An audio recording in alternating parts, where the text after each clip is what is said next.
Bueno, muy bien, en el día de hoy vamos a seguir con la segunda parte de la teoría de Vygotsky. Vamos a ver la zona de desarrollo próximo, como veníamos viendo.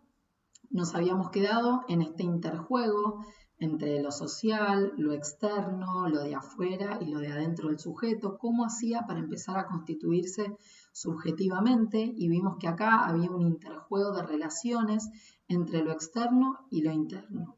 Y en este caso habíamos charlado un poco de la internalización como el mecanismo mediante el cual el sujeto se apropiaba de las interacciones, de los intercambios del afuera y podía, digamos, como poner eso dentro suyo, ¿sí? Internalizarlo, hacerlo interno y empezar a poder construir de lo que Vygotsky llama estas funciones mentales superiores. Muy bien. Decíamos que el proceso de internalización se logra gracias a un mecanismo que se pone en marcha, que es la mediación.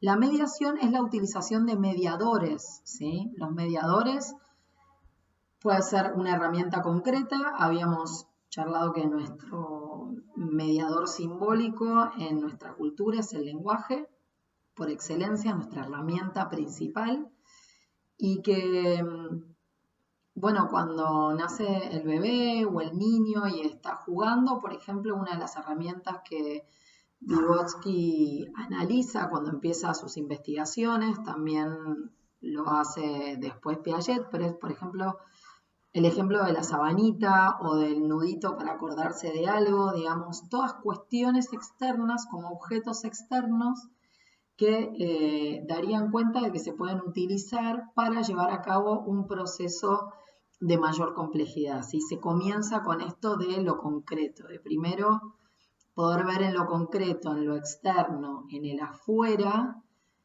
algo que nos ayude a que eso se vuelva un símbolo. Es decir, la expresión, cuando llamamos a algún símbolo, es algo que está en representación de otra cosa. Está la palabra, ¿sí? A través del lenguaje está la palabra para representar lo que yo quiero decir. Si yo digo elefante, me imagino cómo es un elefante y no necesito traer un elefante aquí a la escena. Y después hay ciertos referentes. Bien, entonces, esta mediación, particularmente Vygotsky, lo que propone es realizarla mediante el lenguaje, mediante los vínculos, ¿sí? Entonces acá es cuando él propone definir a la zona de desarrollo próximo. Bien, entonces lo que propone Vygotsky acá es definir a la zona de desarrollo próximo. Vamos en esta lectura a darle una primera aproximación. En este caso, la zona de desarrollo próximo la podemos entender como esa distancia entre lo que el niño puede resolver solo, ¿sí? Y lo que todavía está en proceso de maduración, entre lo que ya maduró y todavía no logra alcanzar a nivel de aprendizaje. ¿Para qué sirve esta definición?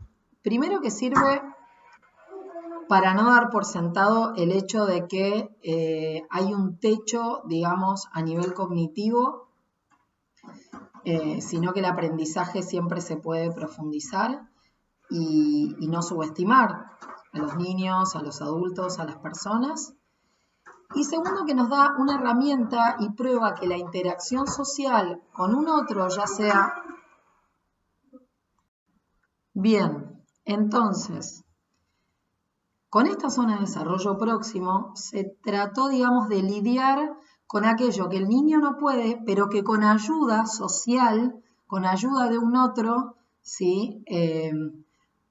Puede comenzar a ver como atisbos, como pequeñas pruebas, como algún condimento, digamos, de lo que todavía le falta, pero que con algún otro en este interjuego de la cooperación y de la relación social con los demás, en conjunto, el niño puede llegar a resolverlo.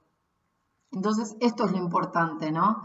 Ver que lo que los niños pueden alcanzar es quizá a veces mucho más amplio de lo que nosotros suponemos.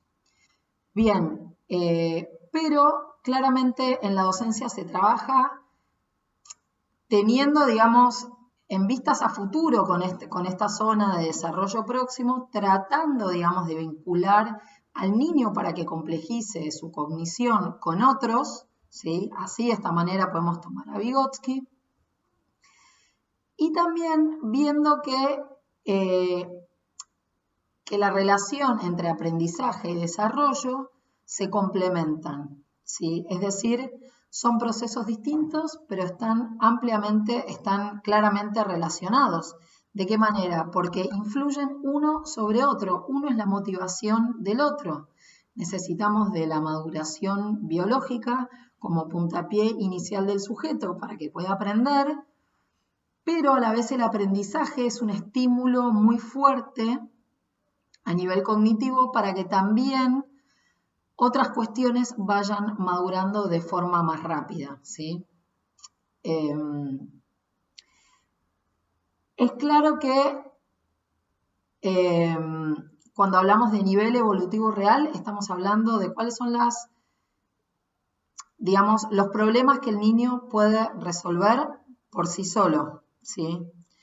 Y nos aclara cuál es el nivel de desarrollo de esas funciones, ¿sí? Cómo está su memoria, cómo está su atención, ¿sí? En la escuela se ve en distintas cuestiones, en matemática, en lengua, con operaciones, ¿sí? Con el uso del lenguaje, con la escritura.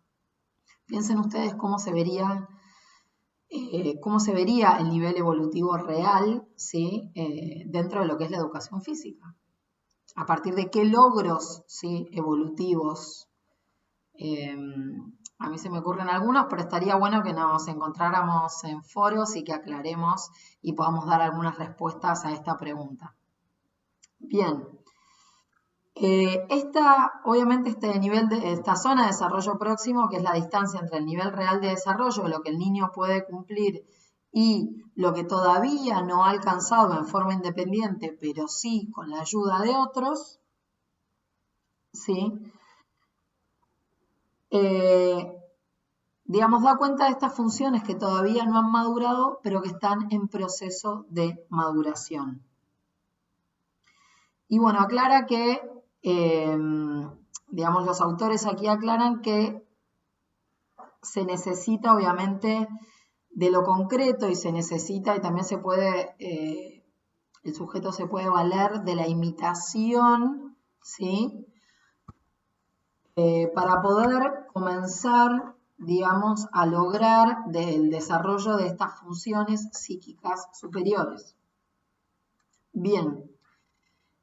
Ahí da un ejemplo de la educación especial y también habla un poco de que, como veníamos charlando antes, del lenguaje como lo simbólico, como medio de comunicación, obviamente, es decir, entre el niño y su entorno. Acá vemos el lenguaje en su estado más pragmático o práctico, digamos, como forma o moneda de intercambio y de cambio con otros.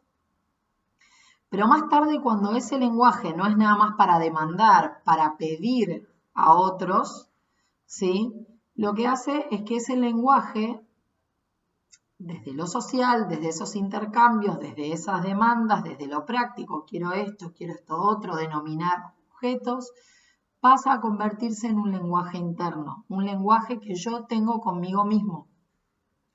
Ese lenguaje interno es el puntapié, digamos, que también va a generar y va a hacer brotar el pensamiento reflexivo, ¿no? La cognición, estas funciones mentales internas, ¿sí?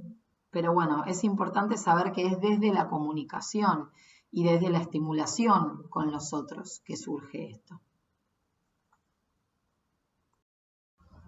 Bueno, por último, quiero dejar como sentado un poco la conclusión de esta lectura, y es que en realidad, bueno, es esta relación entre desarrollo y aprendizaje, es cuál es la función o el propósito de la zona de desarrollo próximo, la relación con el nivel evolutivo real, y entender que cada sujeto y cada ser humano es distinto, digamos, en el nivel de desarrollo y el nivel de aprendizaje que puedan llegar a tener. El desarrollo no se da de una forma lineal, sino que en realidad es como que el aprendizaje también motoriza ciertas cuestiones del desarrollo y se dan como en forma irregular en cada persona, ¿sí? No por eso, obviamente, dentro de lo que son los desarrollos evolutivos y las distintas, digamos, cuestiones referidas a lo social, a las conductas, a la motricidad gruesa, a la maduración visomotriz, a la motricidad fina, a la emocionalidad, hay parámetros establecidos, como hablábamos en otros videos, de normalidad. Pero es como que cada vez se tiende a pensar que el análisis de un sujeto debe hacerse siempre contextualmente, en contexto, de acuerdo a sus propios estímulos, a su propia, por ejemplo, educación, a la edad cronológica, a la familia. Y también entender que el fin acá de la psicología del desarrollo es estudiar esos procesos evolutivos que se ponen en marcha cuando hay una adquisición a través del aprendizaje, ¿sí? Si un niño puede empezar a contar la serie numérica, por ejemplo, obviamente no es que es obvio, pero sabemos que no va a llegar a tener el concepto de número porque eso se da entre los 5 y los 8 años, pero entre esos 3 años lo que va a suceder es que a partir del conocimiento y de la asimilación y adquisición de esa serie numérica va a poder empezar a entablar relaciones de ese número, que ese número es una cifra, de las reglas del sistema numérico, ¿sí? Y poder ampliar su conocimiento. Digamos, en este sentido, la psicología del desarrollo lo que hace es, hoy en día, es tratar de investigar y realizar investigaciones acerca de cuáles son esos procesos psicológicos que se ponen en marcha de acuerdo a estos aprendizajes, ¿sí? Cuando sumamos, cuando restamos, en fin, un montón de procesos psicológicos superiores complejos. Entonces, se trata de establecer, digamos, cuál es la lógica de estos procesos evolutivos y de qué manera se dan y qué características tienen para poder entender mejor el aprendizaje. Pero que claramente aprendizaje y desarrollo están muy vinculados. Obviamente que este aprendizaje organizado, que se organiza en lo escolar, en lo social, se convierte en desarrollo mental cuando existe a través de estos mediadores, ¿no? Que ya dijimos que simbólicamente es el lenguaje, también tiene que ver con herramientas concretas, y cuando este lenguaje externo, este lenguaje social, se internaliza como lenguaje interno, ¿sí? Ahí se ponen en marcha estos procesos evolutivos que no podrían darse nunca al margen del aprendizaje. Y claramente que hay una unidad entre estos procesos de aprendizaje y los procesos del desarrollo, ¿sí? Están como íntimamente ligados.